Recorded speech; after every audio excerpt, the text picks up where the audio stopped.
ndichikutambira zvekare pano paHadzirare 263 pano ichange ichikuzivisai manews updates ezvinhu zviri kuitika munyika yedu yeZimbabwe. Kana uchiri munyowani pathis YouTube channel kusubscribe mahara wotena on the notification bell so that pandinodzoka neimwe post uchange uchingozvionera panapa uchange uchiwana manews updates ezvinhu zviri kuitika munyika yedu yeZimbabwe. Sekuziva kwamunozviita vadikani manews updates panapa tinoona kuti kamabatanidza tinoitira kuti muwane manews updates akati wandei pasame video. First update tinobata nyaya yava Winky D. Tingoti kuna va Winky D, Mwari ngawedzere makore, Mwari ngave navo pese pavanenge vari. Va Winky D nhasi ibirthday ravo vasvitsa 41 years. Respect inokosha. Ndosika ndiri kuti va Winky D. Hazvigone kuti nditi Winky D hatina zera rakafanana. Chingoti congratulations kwavari. Mwari ndimwari akanaka. Mwari ngaarambe ainavo. Inyasha dzaMwari kuona Mwari achikuchengeta kusvika pakadaro. Next update ndoda kubata nyaya yaMaxwell. Mukomana akabuda mastreets esocial media achiclaima achiudza President Mnangagwa kuti akagadzira mota yaiti akagadzira mastreets esocial media. Zvisinei vanhu vakazotanga kuita maresearch emota iyaya. Mota iyaya ikaonekwa kuti aiwa mota iyi iriko nekuti mota iyi yainzi yakagadzirwa scratch, iye aiti akaigadzira from scratch. Mota yakabva yaonekwa iriko mota yakatofanana neyakagadzira ende ndiyo mota yachona yaiti akagadzira iye nezvimushini zvairatidza president. Zvisinei vanhu vakabva vatanga kubuda masocial media achinzi aida kurova president chadonha, but nyaya iyi yapindirwa nedzimwe nyika, yapindirwa naoga vekuNigeria. Muface apindira nyaya iyi achigadzira video rake achitaura kuti maZimbabweans makangwarisa ende abva abuditsa zvimushini zvachona zvairatidzwa nemuface uyu achiti ndiye akagadzira chitoriko ende chinototengeswa. Saka anga achitaura pamusoro peZimbabwe chinzi kungwara kwakaita vana vemuZimbabwe hamene kuti why. Anga achiti Zimbabwe muAfrica ndo iri kupisa zvaizvezvi. Zvinonyadzisa izvi. Vanhu vazhinji vari kuti tanyadziswa ende zvinonyadzisa. Saka da kusiya muchiona video rake, wapedza kuona video rake wobva wataura zvaunofika comment section. Ndobva ndadzoka ndichitsudzura nyaya yaProfit Magaya. Ndatone video. I swear to you, Africa is wonderful, very, very wonderful. So let's go to Zimbabwe. First of all, any news that comes out of Zimbabwe is unbelievable. So the guy in the brown shirt, yes, his name is Maxwell Sangulani Chikumbucho. That is his name. So do you know what Maxwell did? Maxwell kind of have money. So he imported a car from China. And guess what he did?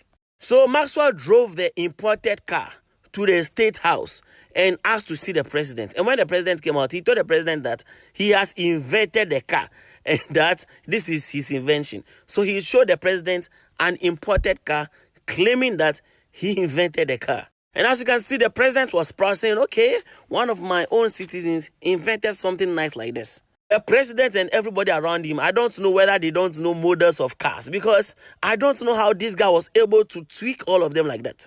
And that's not all. He did not just show the president the car. He even told the president that the thing he's holding, that power station, he told the president that he was the one that invented it. So he invented the power something and the car. And he even gave this power thing to the president. Look at the president. And this is what he imported and gave it to the president saying, Presido, I have invented this. I swear to God, Zimbabwe is wonderful. Next update. Audio yakarekodwa, yaive phone call yakarekodwa negirlfriend raidanana naProfit Magaya. Pane musikana akabuda masitsi esocial media nezuro ndakariposta futi panapa pathis YouTube channel anonzi Sara Maruta aiclaima kuti akabatwa chibharo naProfit Magaya. Zvisinei pane kofuti iri kunzi ndoko yeevidence iri kubudiswa masitsi esocial media yaProfit weuta Magaya vachitaura zviri sweet. Vari kuclaima kuti ivo vaProfit weuta Magaya ndo vaitaura pako apapa. Saka zvada kukuitira ida kusiya muchinzwa audio, wapedza kunzwa audio utazva unofika mucomment section. Ini saHadzirare ndaenda. Much love. Hello? Yes, Dad. How are you? Ndiri boshiri sei? Wakazopusa rini wewe? Kupusa kwakuita sei? Aiva, ndakakuti usafoni, unofana ndechida kuti usatane kana ndichikuprotector zvangu. Ndiri kunyanya avoid saka ndichazive kuti zvikureve. No. You have to listen to my words and you have to listen to my advice. This phone and is an official line. Domain line language is one of my name. So some of these messages must not see them. Okay. And now there's no reason why I should not phone you and deliver free. Okay, cool. Munhu ngachingotoshaga ke line raanokwanisa kutaura neni. Yes, I will do that. But you wakataura ngekutaura John ka chakureva mbama izvozvo. Torovana chidzorerana. Usatorerana nere. Upenge, unoita watenga laptop. Andina kutenga ndikanonfa mari. Ndokupa mari chikupiwa usina kuya kuzotera mari kuprospect. Ndakafunda wani kuti munhu wadzoka here mukasataura tindadzoka. Ndizvo ndambodzoka iko kandi unokwenda kuprospect wotiwa mari laptop here. Aiwa zvikura mandishandisa vasikana zvinonzi mari iri kubuda iri kungobuda pamusaka pechichi zvinondinetsa ndozonzi uya wati ndoda kupiwa mari nemunhu wacho direct tichipanana mumaoko.